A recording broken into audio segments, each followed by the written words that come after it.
एक पाकिस्तानी स्टूडेंट जो कि यूरोप गया और दूसरा पाकिस्तानी स्टूडेंट जो कि टर्की गया, दोनों स्टूडेंट्स का कंपैरिजन कैसे होता है। एक स्टूडेंट जिसका मंथ के ऊपर 3,000 रुपये भी नहीं बचा और दूसरा स्टूडेंट जो टर्की गया उसने सारी अकोमोडेशन, अपना लिविंग कॉस्ट सारी मैनेज करी, इवन कि अपने घर में पैसे भी भेजे। सो फ़र्क कहाँ पे है? फ़र्क ये है कि दोनों स्टूडेंट्स ने जाने से पहले अपनी फाइनेंशियल स्टेबिलिटी और उसके ऊपर पूरी रिसर्च नहीं की। यही टॉपिक पे बात करने वाले हैं। आज की वीडियो में बताऊंगा यूरोप और टर्की का मंथली सेविंग कंपैरिजन, किस तरीके से आप कंपैरिजन कर सकते हो और किस तरीके से आप मंथली सेविंग कर सकते हो। कोई कंसल्टेंट सेल्स पिच नहीं है, ऑफिशियली रिकॉर्ड, ऑफिशियली नंबर्स के ऊपर हम बात करेंगे इंशाल्लाह आज की वीडियो।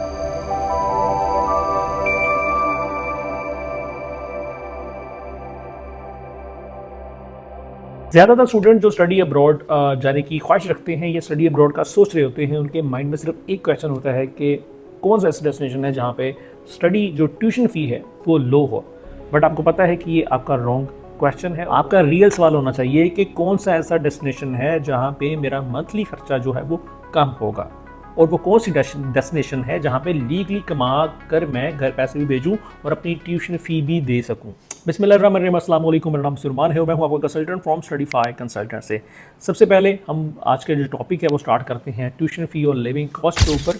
हम दोनों का कंपैरिजन करेंगे यूरोप और टर्की का, जिससे आप लोगों को काफ़ी अंदाज़ा हो जाएगा। सबसे पहले यूरोप की बात करते हैं। यूरोप में 27-28 कंट्रीज़ आते हैं, तो इसको मैंने एक ब्लेंडेड कन्वर्जन दिया है, ब्लेंडेड एवरेज निकाली हुई है, जिसमें आप स्टूडेंट्स को मैं बता देता हूं जो कि वही 7-8-9 कंट्रीज़ हैं जहां पे पाकिस्तानी स्टूडेंट्स चूज़ करते हैं, like Germany, Italy, Poland, France, Lithuania, Latvia.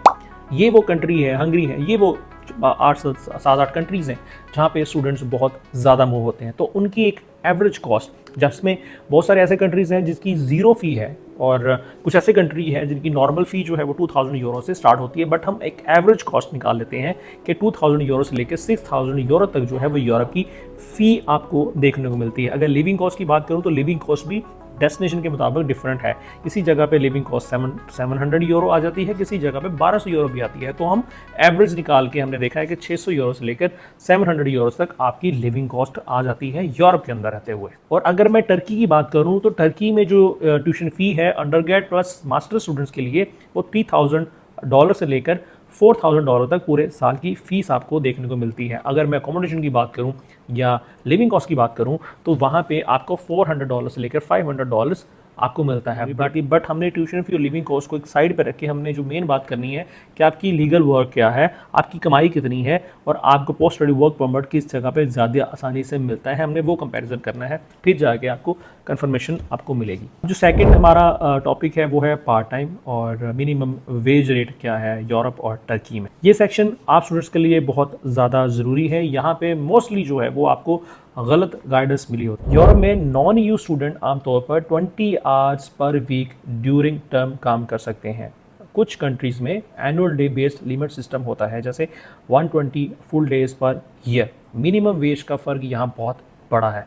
Europe के कुछ मुल्कों में मिनिमम टाइम जो है वो वेज 1800 यूरो से 2400 यूरो पर मंथ तक जाती है, जबकि दूसरे जो कंट्रीज़ में ये सिर्फ 700 यूरो से 1100 यूरो पर मंथ के अराउंड होती है। यानी यूरोप में अच्छी मिनिमम वेज मिलती है, कहना गलत नहीं होगा। अच्छा, अब बात करते हैं टर्की की। यहाँ पे टर्की का जो रूल्स हैं वो थोड़े से डिफरेंट हैं।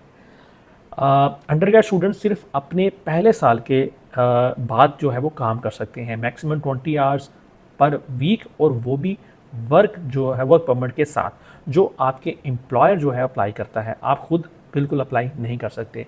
ग्रेजुएट और पीएचडी स्टूडेंट पहले दिन से काम कर सकते हैं। 2026 की टर्की मिनिमम वेज जो है वो जो 33,030 लीरा पर मंथ ग्रॉस है। स्टूडेंट पार्ट टाइम जॉब्स आमतौर पर 10,000 से 15,000 पर मंथ देती हैं, जो कि लोकल लिविंग कॉस्ट के लिए ठीक है, लेकिन अगर डॉलर में कन्वर्ट करें तो उतना इम्प्रेसिव ये नहीं लगता। अभी जो हमारा टॉपिक है वो है पोस्ट स्टडी वर्क परमिट का। यही असली गेम चेंजर है आप स्टूडेंट्स के लिए। यहाँ पर हमें असली फ़र्क जो है वो समझ आएगा। यूरोप में ग्रेजुएशन के बाद अक्सर स्टूडेंट्स को जो है वो 12 मंथ्स का जॉब सीकर वीज़ा मिलता है, बल्कि कुछ कंट्रीज़ में आपको 18 मंथ्स में भी एक्सटेंड करवा सकते हैं। मतलब आपके पास जॉब सीकर वीज़ा मिलने के बाद आप अपनी जॉब सर्च कर सकते हैं और इसके दौरान आप लिमिटेड टाइम वर्क अलाउ भी होता है तो भी आप वर्क कर सकते हैं। जॉब मिलने के बाद आप वर्क परमिट या स्किल्ड रूट वर्क परमिट के थ्रू आप अपनी जो है अपना वीज़ा जो है वो स्विच कर सकते हैं। उसके बाद आप रिलेटिवली अपने जो पीआर का शॉर्टकट है वो यूज़ करके अपनी पीआर जो है वो ले सकते हैं। लेकिन एक चीज़ यहाँ मैं बता दूँ, लेकिन जो स्टैंडर्ड पीआर का टाइम फ्रेम है वो हर कंट्रीज़ का डिफरेंट है।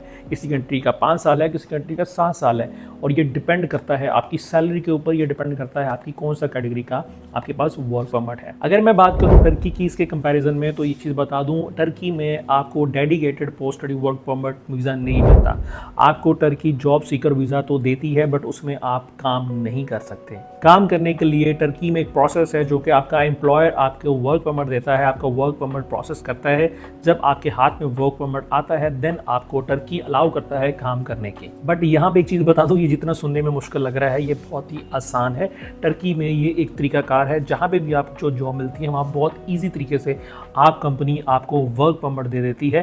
कंपनी वर्क परमिट देने के टाइम आपके लिए बहुत सारी आसानियाँ पैदा कर सकती है, जिसमें कंपनी को आपको एक प्रॉपर बेस वेज जो चल रही है, जो मैंने बताई, मिनिमम 33,000 से लेकर 40,000 तक मिनिमम आपको इतनी जो है वो पेमेंट करनी होती है। साथ में आपको अकोमोडेशन भी होती है, साथ में आपको खाना पीना भी होता है। ये भी डिपेंड करता है आपके वर्क परमिट किस रेंज में मिल रहा है। सो एक बहुत ही स्मूथ प्रोसेस है और ये कॉमन प्रोसेस है, कोई इतना लंबा चौड़ा इसमें आपको घबराने की बात नहीं है टर्की में। और यहाँ पे मैं टर्की के लॉन्ग टर्म वर्क परमिट या पीआर को सेटलमेंट की बात करूँ तो टर्की का यूरोप की निस्बत, जैसे यूरोप में पुर्तगाल में है 5 साल में आपको नेशनलिटी दे देते हैं।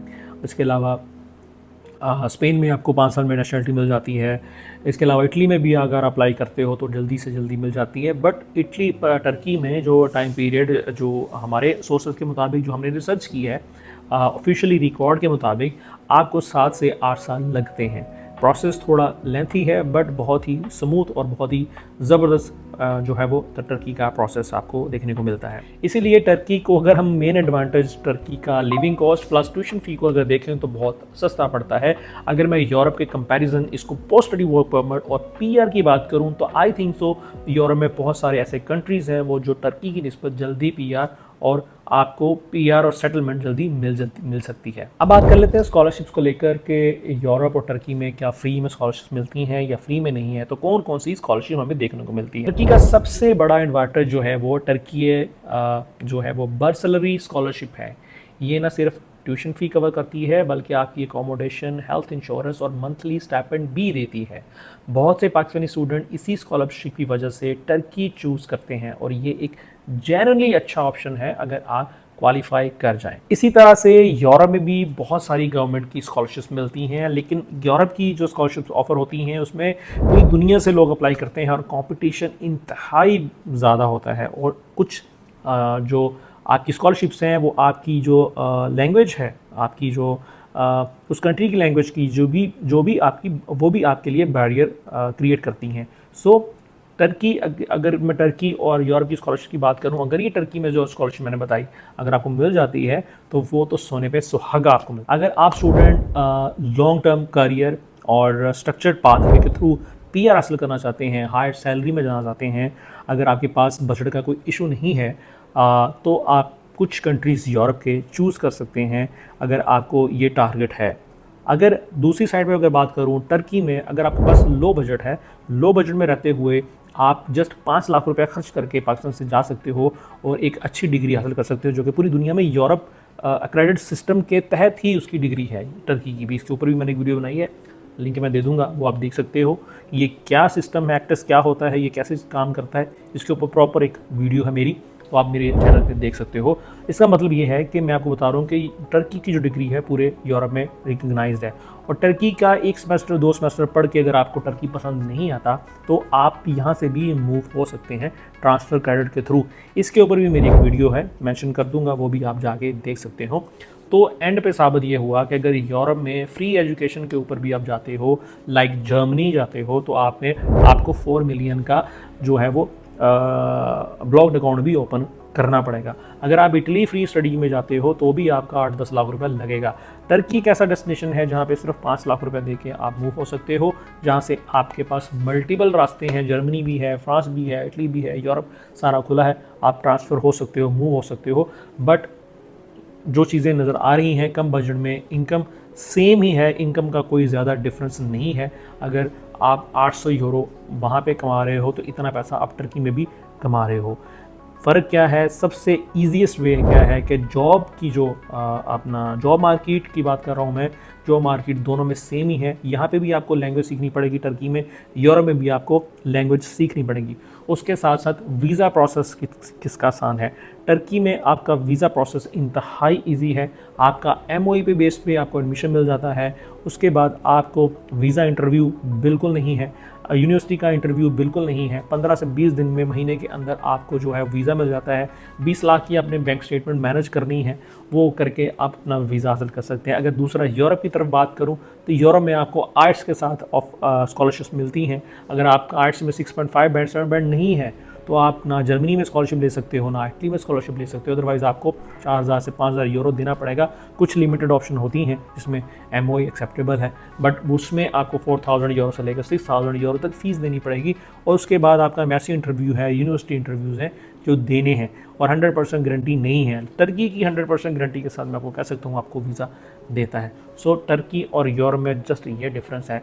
आप स्टूडेंट खुद चूज़ कर सकते हैं। जो मेरे इल्म में था, जो मेरे माइंड में था, जो मैंने रिसर्च की, आप लोगों के सामने लफ्ज़ बाय लफ्ज़ मैंने वो रखा है। अब आप स्टूडेंट चूज़ करेंगे, यूरोप के लिए जाना है, टर्की के लिए जाना है, दिए गए नंबर्स पे आप रब्ता कर सकते हैं। आपकी प्रोफाइल को चेक करके हम आपको लिए बेस्ट डेस्टिनेशन बताएंगे। आपके लिए बेस्ट डेस्टिनेशन क्या है, हम ये नहीं बताएंगे कि यहाँ पे आपको ज़्यादा खर्चा मिल रहा है, यहाँ पे आपको इनकम मिल रही है। आपकी प्रोफाइल को देख कर ही हम सजेस्ट करेंगे। बाकी आपकी मर्ज़ी है क्या हमने यूरोप जाना है, टर्की जाना है। तो आज की वीडियो अगर आप लोगों को पसंद आई हो तो प्लीज़ शेयर करें, लाइक करें और सब्सक्राइब का बटन भी दबा दें। Thank you so much. अल्लाह हाफिज़।